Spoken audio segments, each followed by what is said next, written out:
Hey, it's the Productize Podcast. My name is Brian Castle. Thank you for tuning in today. You're going to hear my conversation with Brandon Pearce. He is running a couple different things. First of all, he's the founder of musicteachershelper.com, and that is a SaaS, a software as a service, niched down. I hate that word. Niched down into the music teaching space. And what's interesting is that he's been running that for over 14 years. He built it up. He basically automated it. He's got a team in place, and he's completely removed himself, or mostly removed himself from the day-to-day. And that allowed him and his family to travel the world full time. And he's very much running the location-independent lifestyle.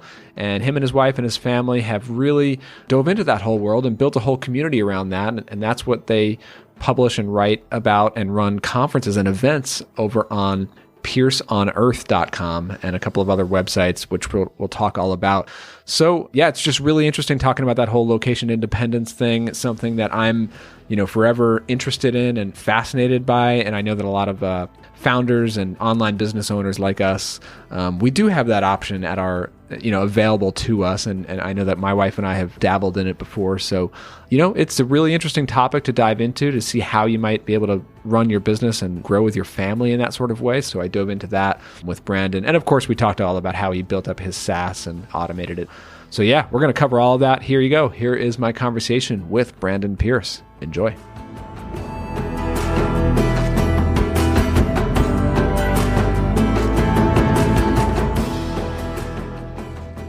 All right, I'm here with Brandon Pearce. Brandon, welcome to the show. Thank you, Brian. Happy to be here. Thanks for having me.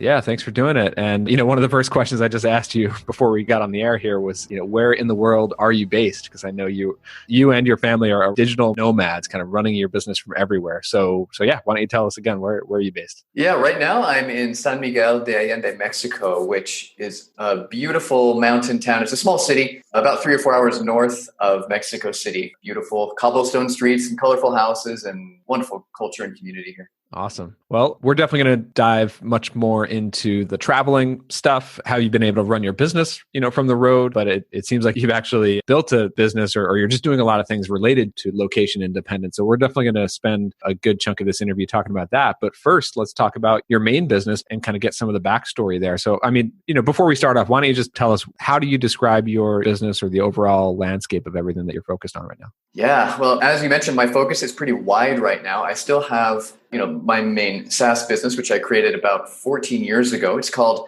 Music Teachers Helper. And it's a website I created to help music teachers keep track of the business side of teaching lessons. So it handles scheduling and billing, online payments, invoicing, everything related to running the business side that's not necessarily teaching. So that's kind of still the main, income source for the family. But now we have a lot of other projects we've got going on. We're holding an annual event for families interested in long-term travel and location independence, alternative education, entrepreneurship, all of these topics. And it's so much fun to do this. So much work, but so much fun. This year, it actually is going to be here in San Miguel de Allende, Mexico, over Day of the Dead, October 29th to November 4th. And then we have a retreat we're running in Romania on a similar topic, but a little bit deeper, 3 weeks and just for 10 families. And Family Adventure Summit, we're having like 400 people this year. So it's just our second year, but still growing. Oh, awesome. So anyway, a whole bunch of different stuff. I could go on and on about the different things I have, but that's kind of the general summary. Cool. Yeah. So I'm curious to kind of just go back in the story and hear how all this, came together and how you came to be doing what you're doing today. So yeah, why don't we start there? Like, where are you from originally? Yeah, born in Salt Lake City, Utah, and pretty much lived there my whole childhood. My wife grew up a little bit in Washington as well. And it was around 2003 when I was just working in a call center doing internet tech support and going to school in the evenings to study computer programming. I've been programming since I was a kid, but I was really planning on doing that as a career. This was going to be my job. I wanted to be a programmer. But I was also teaching piano lessons on the side because I loved music. I enjoyed piano. So on the weekends, I had a small studio of like 10 students that would come, or I would go to their houses and I'd teach them lessons. And it was around this time when I thought, why don't I just create a little program for myself to help me keep track of my students better? Because there were times when they would come to their lessons and ask me questions like how much they owe for lessons. And it would take me a while to calculate it. And it was kind of a pain. And I can be more efficient than this. So I'll just make this quick little app to help me keep track of how much those students need to pay. I'm curious because I'm a musician as well, and I grew up here and there. I gave some music lessons, but that wasn't a big focus for me. I was more into just creating, writing music, getting into bands, and then eventually got into composing music for picture and stuff like that. And I thought that was going to be my career path, was music. I mean, was that for you too, or music was always just kind of like a side thing, hobby, and the software programming was your main focus? I had a real dilemma earlier in I guess my late teens, when I was really trying to decide what career I wanted to go into, because I loved music. My dad was a music teacher at a public school. It's kind of where I wanted to go. In fact, my grandpa was also a music teacher. So it was kind of this family legacy thing I wanted to do. In the blood. Yeah, it was in the blood. I loved it. But I also loved computers. And of course, that wasn't around when my parents and my grandparents were kids. So I spent a lot of time tinkering with computers as a kid. I used to build them and do a little programming and things like that. So I had to make a decision at one point. Do I want to go into music? Do I want to go to computers? And my mom gave me a piece of advice during that period where she said, it's easier to support a musician's hobby on a computer programmer's salary than it is to support a computer hobby on a musician's salary. And so I thought, well, I love them both. But yeah, financially speaking, I mean, we didn't have a ton of money growing up. And so I thought it would be a little easier to survive and live and enjoy both of these loves if I were to go into computers. So that's the direction I started moving toward. That's a really interesting and smart way to put it. I feel like I learned that lesson the hard way once I got into my 20s and realized there are no paying jobs in the music industry. And that's when I fell back on the like design and software stuff and made a career in that. But so that's interesting. So you were giving piano lessons on the side, and this was like, 14 years ago when you came across the idea of building a simple app? Yeah, it was like 2003 when I think I first began creating it for myself. So, I mean, back then, I mean, that's, I don't want to say that's like the early days of the internet. I know it went back a bit further than that, but in terms of apps and software as a service, like was it a SaaS, like software as a service early on? Or, because I know that at that time, SaaS was not very popular as a model. Yeah, it was very new. So, and as I mentioned, I created it for myself first. Like I didn't have any intention to turn this into a business. I was just playing around and trying to be more efficient for me. But yeah, it was around 2004 when I realized, there are other teachers who could probably benefit from this too. And I'd expanded it quite a bit since I initially wrote it. And now students could log in and they could pay online with a credit card. And a whole bunch of things were a little simpler. And I thought, this could be really useful. So yeah, I decided to put it out there as a SaaS business initially. Kind of, Basecamp was my inspiration there as far as the pricing models and how they were set up. One of the more popular SaaS businesses at the time. So that's how I launched it. Okay, so Music Teacher's Helper, like what does it actually do? My understanding is it kind of handles invoicing and scheduling and kind of basic things that most of us who work on the web can piece together, but you really positioned it specifically in the music teachers market and really niched it down. Like, is that an understanding, or does it have like more, like what are kind of like the key features that music teachers use it for? So, well, first of all, yeah, I mean, every music teacher typically has their own system for keeping track of this stuff. They might use an Excel spreadsheet for keeping track of their students. They might use QuickBooks or Quicken or something like that for their finances. They might use Google Calendar for their schedules. They might have other types of spreadsheets and paper things around for tracking like when they lend books to their students or the repertoire the students are working on. Whole bunch of different music related things or the practicing that the students do. So for me, I thought it would be great then eventually for other teachers to combine all of that into one piece of software. So teachers will log in, they put in their students, they put in their schedules, the software will automatically send the invoices. The students can log in to check their schedules, pay for the lessons. So those are kind of, the standard features, but then there are some music teacher specific things I mentioned, like a lending library and a repertoire tracker, practice log, mileage tracker, things like that for the teachers who drive. And as well as like income and expense reports to help with tax time and to help teachers kind of get an overall view of the growth of their studio in different ways. So it's a fairly comprehensive system. I mean, they could do similar things if it was pieced together, but it would take more time and it would be more cumbersome. And this is kind of an all-in-one solution that makes it a lot easier to manage your studio. I love that idea. I mean, like going into a really narrow niche and then making it a pretty broad tool. I mean, I think there's, a lot of people say like, you should really focus in on doing one feature, one thing really well. But I think when you go into such a tight niche, you have an opportunity to cover a lot of those bases and make it easier for a music teacher or whoever to, get it all done in one spot. Yeah, absolutely. I think it's really helpful that way. And I mean, there is something to be said for simple tools, but in this case, I mean, that's the need that I saw, right? We already had simple tools that could do those things to a degree on their own, but nothing that did them all together.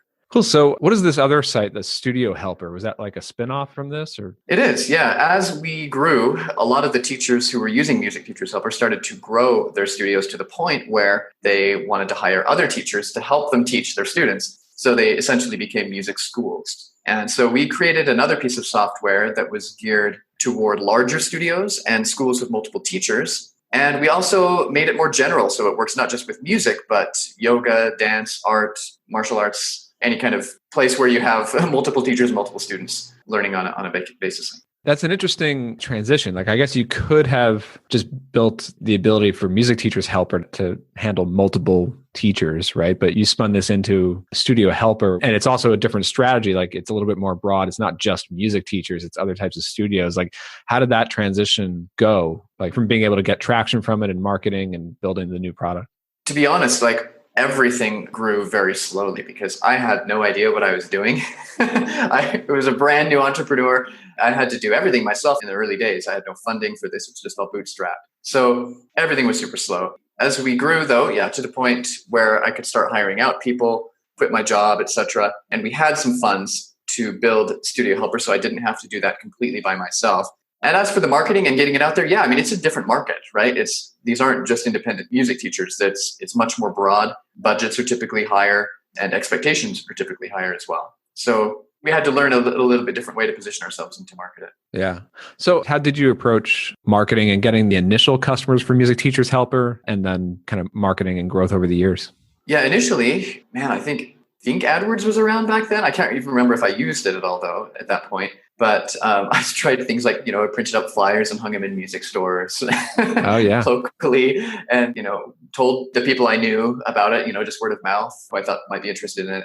Eventually, we started going to music teacher conferences. There's an organization called the Music Teachers National Association. They have tens of thousands of teachers, I believe, around the country. And they have national and state and various different conferences you can go to, get a booth and market the product there. So we started doing that and had some success with that. Even though it was quite expensive, it did start spreading the word about the product. And, then over the years, we've tried everything from article marketing and pay-per-click ads to a blog. We have a blog we still write on several times per month, articles related to the industry. And then we still go to conferences and, just kind of the general marketing efforts. Yeah. And I'm sure this many years in, there's a lot of like word of mouth from customers. Well, that's always been our biggest source of new customers is word of mouth. Teachers will tell each other and they find us that way. So that's still our number one source. Is there any like public link or anything like that, like on a music teacher's website or on their calendar or something that would say like powered by, Music Teachers Helper or something like that? Yeah, I should have mentioned this. Along with our software, we also provide teachers a free website, or I guess it's not free if they're paying for the service, but it's a website it's not using WordPress or anything. That didn't even exist, I don't think, back in the day. But there's several templates they can choose from and they can customize the content and things like that. So, and at the bottom of that one, it does say powered by Music Teachers Helper. So that in a way is marketing as well. Got it. So, I mean, as we mentioned earlier, obviously today you guys are traveling and I do want to dive into all that. But I guess the transition into that is like, how have you been able to really scale up and remove yourself from the day-to-day of running Music Teachers Helper? Like, what does your team look like on that? And actually, if I could just ask multiple questions all at once here, like, can you give us any sort of like sense of size, whether it's revenue or customers or anything like that, whatever you're comfortable sharing? Yeah. We're currently earning in the high six figures and have several thousand customers. And our team is around 15 people. So that is, where we're at currently. When we started, of course, for the first several years, it was just me working like a full-time job. I was a programmer. I did end up getting a programming job after I quit the call center and eventually quit that job and then started hiring people, hiring programmers, hiring support. And just over time, over years of like 40 to 70 hour work weeks, it got to the point where I was able to offload pretty much everything. And for the past, almost 8 or 9 years, I guess, I've been basically living the 4-hour work week. In most cases, literally living the 4-hour work week with this business. Yeah. So just so I understand, like, so you have a team of 15 people and that's kind of split between developers and customer support? Well, I have currently a CFO, finance guy from the UK. I've got a marketing director in California, customer support director in Texas. And then we have, and a product manager in Utah. And the rest are support reps and programmers, mostly in the Philippines and Eastern Europe. Very nice. And so you mentioned like the 4-hour work week. How much of your time like today is actually spent in that business, whether it's answering questions from the team or thinking about the product or anything like that? It is typically under 4 hours a week, usually between 2 to 4. And my responsibilities at this point are mostly just kind of reading the suggestions from my team and saying yes or no, or providing additional ideas if we want to go in a certain direction or whatever. So that's kind of how it works at this point. Beautiful. I'm also curious like about SaaS companies that have been established and for this long. I mean, have you come to a point where, the product is basically like feature complete, or is your team constantly, developing new features and really growing it? Yeah, constantly developing new features. And this is one misconception that I think a lot of people have about SaaS businesses, and that I know I certainly had, is that you reach a point where you write the whole thing and then you're done. But because technology keeps changing, because markets keep changing, we've had a few competitors come onto the scene since we started. I mean, it's essential to continue updating and improving the software to be competitive. At least, I guess I could speak just for this industry, but it's essential. And I mean, we're right now actually working on a complete rewrite of the software, which is very expensive, but doing that from scratch because it needs it. A lot of the code has gotten old, and there are a lot of new features we really want to offer our customers that don't exist anywhere yet, but that would be a lot harder to do with the current framework and the current code base. So yeah, a lot of work still to do. I'm curious about you personally. How much of your just personal energy and creativity is still going into Music Teachers Helper? Because I know that you're really diving full force into the, location independent stuff and everything there. Like, cause I'm like this too. Like I'm running multiple projects and multiple businesses and things. And I flip back and forth throughout the year of like what I'm really energized about and what I want to push on. It's like, I mean, with Music Teachers Helper, like that's been going for 14 years. You've got a team in place. Are you just kind of checking in and letting them run with it? Or are you really driving like things like that rewrite? Yeah, I go in phases and cycles like you do. So yeah, most of the time it's just checking in, but every once in a while, like maybe a couple weeks a year or less or whatever, I will just get this wave of inspiration and I will dive in. I will just have all these ideas and write everything down. And then that kind of fuels things for the next couple of years. Yeah. So that's kind of how I work with Music Teachers Helper these days. Very cool. All right. So let's talk about Pearce on Earth. I love that domain. Thank you. That's pearceonearth.com. I mean, is that basically like your main personal blog or your family's site there? Yeah, we started this website back when we started traveling. So we sold our house back in 2009 and decided to go travel full time. So we created this blog just as a way for us to keep in touch with family and friends back home and to share our journey, and also to provide kind of a memory log for us to look back on our adventures. So yeah, we've blogged about everything. It started out mostly travel and just kind of our thoughts, but over the years, it's gone into entrepreneurship, all the transformations and different things we've experienced through our travels, the way we educate our kids, a lot of different topics that we cover on there, and we still do write on it. So awesome. And so can you tell us about your kids? Like how old?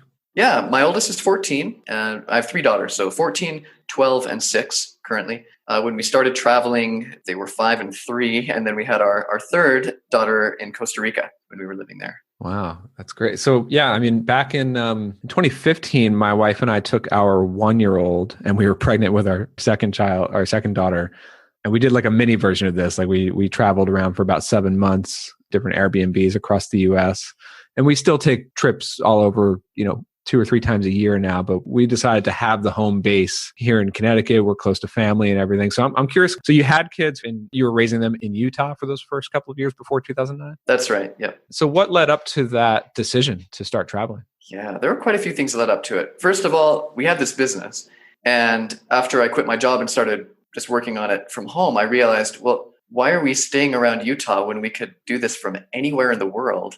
Because frankly, we were feeling pulled in so many directions in that community, in that environment, where it felt like we were just stagnating in our growth. So we could see if we stayed there, I mean, I think it's awesome how you took the opportunity to give your kids the chance to explore and as a family to do that for 7 months. I mean, that's a huge gift. And then to travel several times a year. For us, we hadn't ever taken a trip like that. And we were just looking at the future of our lives and the trajectory of where we would be if we kept staying there with the same people doing the same things.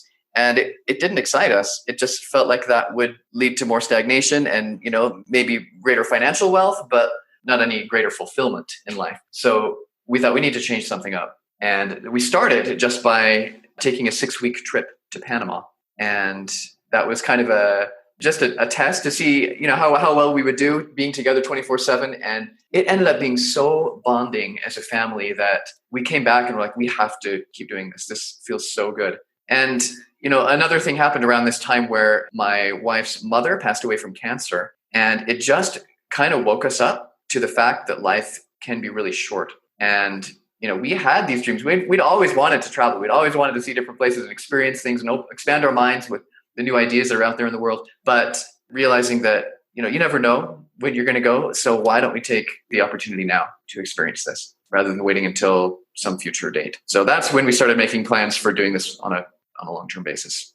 Yeah, that's awesome. I remember when we decided to take the longer trip in 2015, my wife had just recently left her job, which was local here in Connecticut. It was like within 1 month of that happening, we were like, wait a minute, why are we here? Like, we don't have to be here right now, especially since our daughter was so young and not in school yet. And now we have 2 and they're still not in school. So we could kind of travel with them as much as we want. So I'm curious about that, like with kids and with schooling, like how does that work for you guys? Yeah, there's a lot of different ways that families do that. And I should clarify, when we started, we didn't know anybody else who was traveling like this on a long-term basis. Over time, we met several families, and now it's a huge movement. Now it's going from kind of a subculture into a movement. There are thousands of families out there right now traveling and doing this, being made possible through technology and such. And especially in these circles of people who are running software businesses and things. Yes, exactly. So when we started, as far as school goes, we tried to homeschool, right? Just following the curriculum that the school would be teaching, the local public school, and found that wasn't really working too well for our family. The kids weren't that engaged. I don't know that they'd be that much more engaged if they were sitting in a classroom either, but we decided we wanted to try something different. So before 2009, like, were you homeschooling then in Utah or were they in the public? No, well, our kids were young enough. They were just in preschool. So okay, we didn't really have anything more formal than that. But over time, we have kind of devolved our educational philosophy into more interest-led learning. So rather than following a specific curriculum, our kids pursue the things that they're most passionate about in life, and we as parents facilitate and provide resources and encouragement for that. So for example, our oldest loves singing and songwriting, and so she was working with a professional singer-songwriter in LA over Skype every week. And then she really got into animation. And so now she just finished a 5,700 frame animation as a music video to one of the songs that she wrote. Really beautiful piece of art. It took her over a year to animate this, hand drawn each frame. And now she's really excited about a career in animation, or maybe even starting her own animation studio because she loves the whole process from the music and the storytelling and everything like that. So, she still gets math in, when she has a need for it in different ways. She's learning some algebra now from various websites. And of course, we get history through some of the travels we do and through reading as a family at night, certain books. Like Story of the World's been a good one for that. But, and they also have had a chance to go to a few schools in some of the places we've been. So I just want to say that this is kind of how our educational philosophy is turned into with our kids. But a lot of the families who travel have various ways that they do it. Some will plop down in one location for a year or more, and the kids will go to a local school or an international school there, which is a great way to get an immersive language experience. Others will follow a homeschool curriculum and they'll sit down with the books for several hours a day and do work as a family like that. Others will enroll in online schools. So the kids will actually be interacting with the teacher and the rest of the students online in a classroom form through the internet. Others will just have a more unschooling approach where there's no curriculum, kind of like what we do, but just very flexible in what the kids learn about and just kind of fueled by the environment and what is needed and what's necessary and what's interesting at the time. Yeah, it's amazing. Cool. So how about like some of the logistics? I know these questions always come up, in these sorts of conversations. So like, for your family, like how long do you typically stay in each location? Yeah, this has varied a lot over time as well. So when we first started, we were in Costa Rica for 1.5 years as a home base. And of course, when we're in a place like that, we have visa situations to comply with. So every 90 days we have to leave. So we would take regular, extended, or sometimes not extended, forced vacations to surrounding countries. So during that time, we went to Colombia, Ecuador, and Peru for 2.5 months. So sometimes I really value what you said earlier about having a home base. We really love having a home base. It's very difficult for us to go from place to place to place to place to place for a few days or a few weeks at a time without ever coming back or resting. It's exhausting to do that. Yeah. I mean, one thing I remember from that year when we did it was, again, we were just kind of dipping our toes in the water for like 7 months there. But I mean, first of all, we got really good and like really efficient at like packing and unpacking, and we had a dog with us and we had a Wow. 1-year-old. It was pretty hectic, but we really enjoyed it. And now when we travel, we just like, we get up and go, we come back, we're like super efficient about it. That's awesome. Yeah. What I also found, this gets back to like logistics, like how do you plan it? It was like, so we were booking Airbnbs and some house rentals and whatnot, and I found that like we couldn't just be spontaneous and be like, oh, you know what, we're done with this place, we want to move on tomorrow. To find a good Airbnb in a place where you want to go, like you kind of have to plan it a month or two out, otherwise things are all booked up and whatnot. And if you want to change your plans, you have to change those bookings. Like how do you deal with that sort of stuff? Yeah, and it really depends on where in the world you are and the time of year. Like trying to do that in Europe in the summer, yeah, you have to book months in advance. When we went on our trip to Vietnam, we were there for several weeks, and there were plenty of opportunities. And you also have to have a certain degree of flexibility and non-pickiness, right? So we were fine staying in cheaper hotels or whatever during that trip rather than nicer, vacation rentals. But yeah, we were able to just hop in, and we would go to a place. We're like, we don't really like it here. Let's go on to the next place. Oh, let's stay here longer. And or if we're not happy with a hotel, we'll go and find a different one or hunt around before we book in person. So that opportunity does exist, but I also find the logistical planning of it quite time consuming. I now have an assistant who helps with a lot of that, and she's currently booking a lot of stuff in Europe for us this summer. But most of our travels now are really based around the projects we've got going. So we'll be leaving for Bali in a month, and then we're going to be hiking the Camino de Santiago in Spain, at least the last couple of weeks of it. Then visiting Portugal and Budapest. We're running a retreat in Romania. And then we're going to be spending another month somewhere else in Europe trying to scope out future locations for the Family Adventure Summit. Awesome. It'll be not as long in one place as we really, I think, would prefer, but we want to be checking out a few spots for some of the projects we've got going on. So that's kind of what's fueling our travels this year. Yeah. So I definitely want to ask all about these events and things that you're planning out. But, another question that I know comes up a lot, it came up for us personally, because we thought about, traveling for a longer period of time than we did, is that question of not only just having a home base, but also just like friends and family and having those long-term relationships. Like, how do you guys think about that kind of stuff? I mean, for yourselves, for you and your wife and your kids? Like, yeah, it's a really good question. So, and that's really the main reason that we decided to buy a house here in San Miguel de Allende and kind of settle down here. We've been here for 6 months. We're going to be coming back in September for another 6 months because the community here is just fantastic. We have so many wonderful friends. Many of them are living here either permanently or they come and go like us. But when we overlap for several months, it is so fulfilling to be able to enjoy time with them. I felt like when we were back in Utah, and maybe it would be different if we were to go back now, but most of our relationships felt, I guess, less deep in a way. And maybe it was because we were kind of in a shift or changing ourselves. And also time. Everyone was so busy that we could maybe get together for a meal here and there.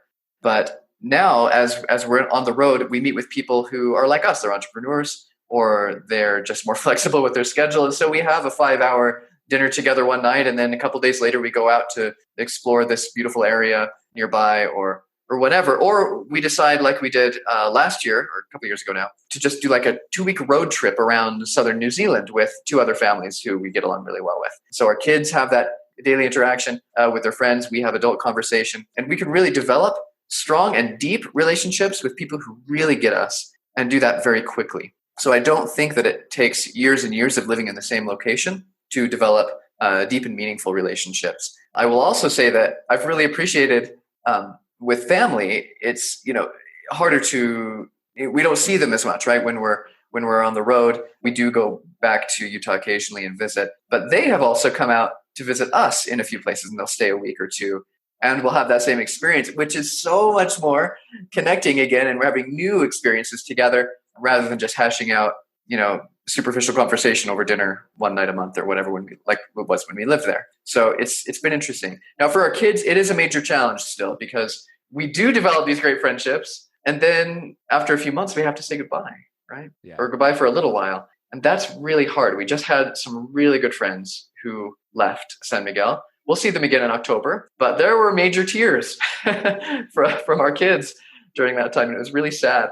But I also realized that even when you're living in the suburbs in America, you have people who move away and you have to learn to say goodbye. So Yeah. And the world is so flat now, especially for kids too, with mobile devices and staying in touch and all that. So, I totally relate to that too. I mean, living here in, suburbs in Connecticut, it's true. Like, it's almost like a lot of the local friendships are just out of convenience or vicinity. And it's not, I find, especially as an entrepreneur, and I work from home and my wife doesn't work anymore, and our hours and work schedules are totally flexible, even though we live here. It's hard to find many people who live around here who really relate to that. And all of my closest friends these days are other entrepreneurs who work online, and I meet up with them at conferences and places a few times per year, but they're not local, and I'm talking to them on Zoom calls and stuff. So yes, it's interesting. Yeah. Interesting world where how it's changing that way.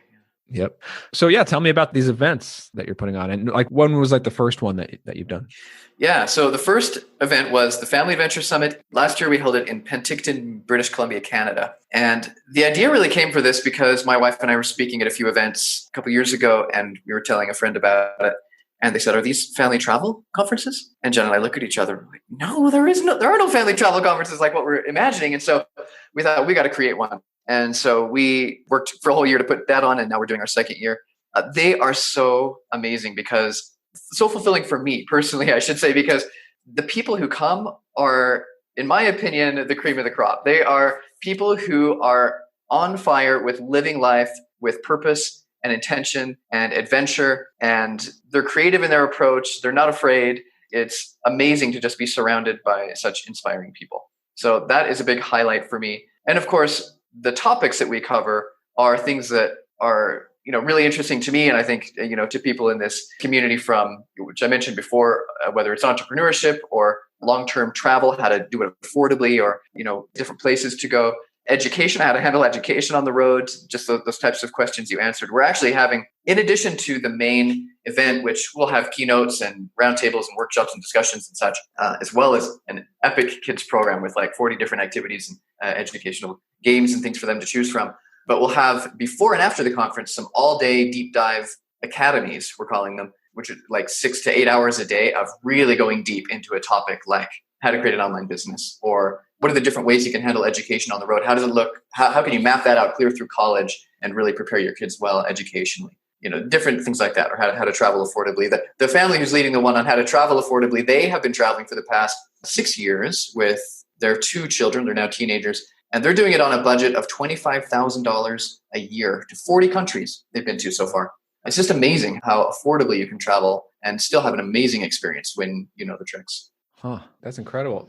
So I have several friends who have done this or are doing this, but all of my friends are entrepreneurs. So I'm wondering, like, how much of this community are entrepreneurs, at least one or both of the parents running online location independent businesses, or are there other types of careers that people are doing that allow them to do this? Yeah, absolutely. That's a great question. So we've done some surveys around how families fund their travels when they're doing it long-term like this. And over 50% had an online business of some sort, whether it was a service business or product business. So that is definitely the biggest one. But the next biggest was actually just people who have a job that they can do online. So they work for a regular company, but it's a company that now allows them to work remotely. So that's also a big one. A lot of people are also freelancers, or they do consulting or coaching of some kind. Others are investors. They have real estate properties. Maybe they have a couple of houses they rent out on Airbnb, and that pays for their whole lifestyle. So there's various ways.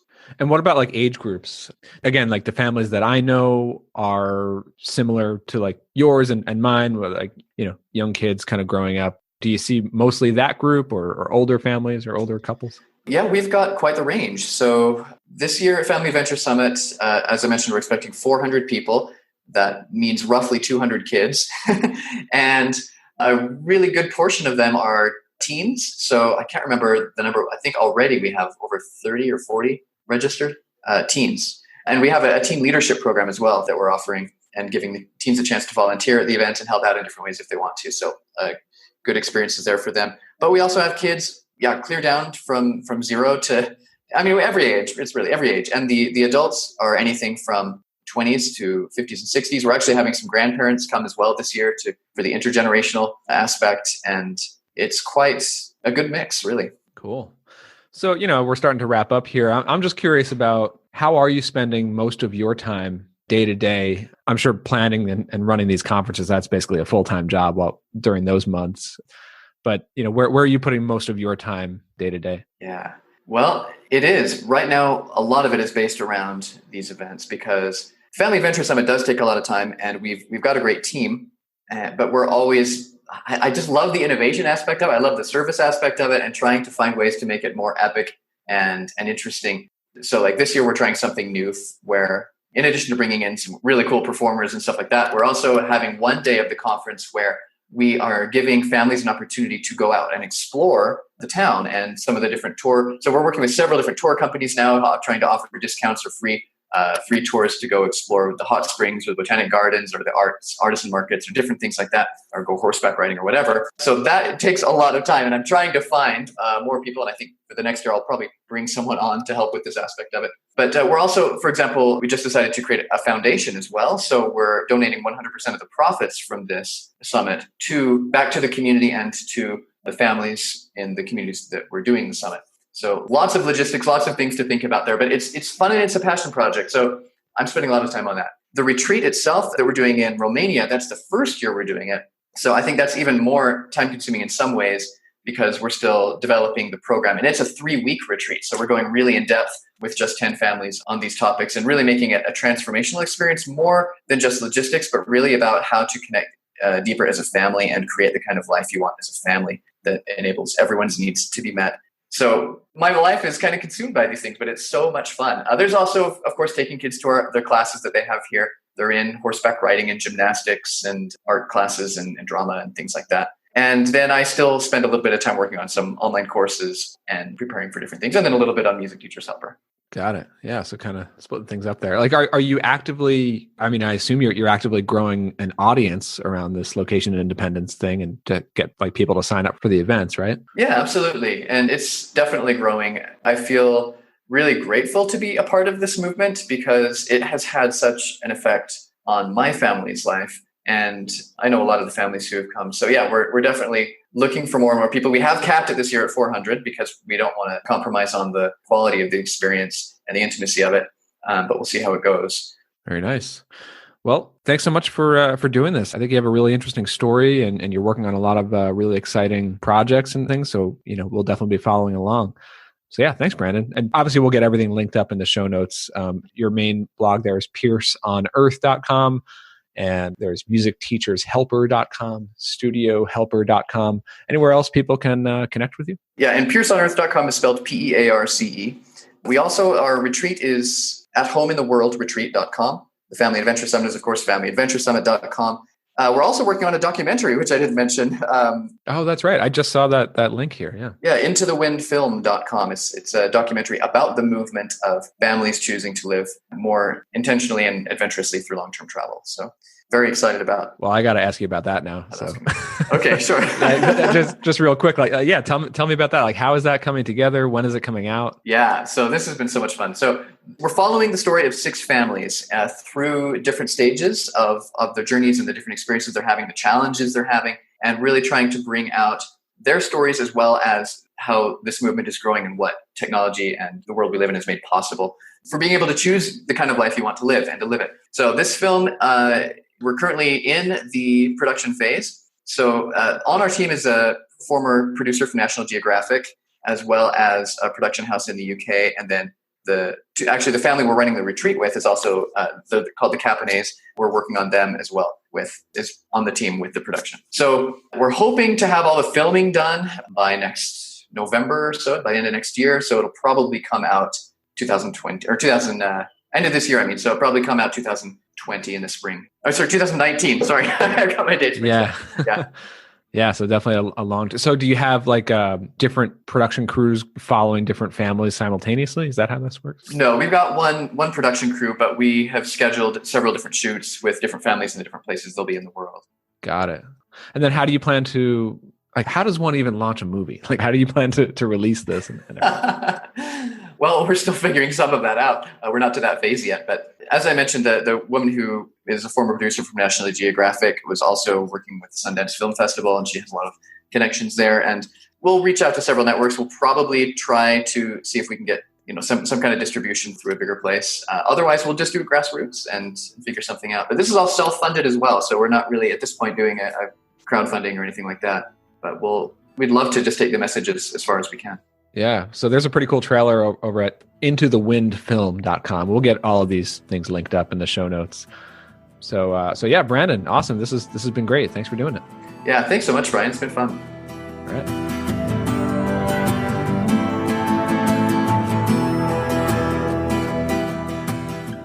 Okay, that wraps it up. Did you enjoy this one? I mean, it couldn't have been that bad. You made it this far into the episode, right? So head over to iTunes, leave a 5-star review. I'd really appreciate it. And if you're not on my newsletter yet, there's a lot more happening over there, and so you'll definitely want to get up to speed. You can join over on my site, castjam.com. Have a great week.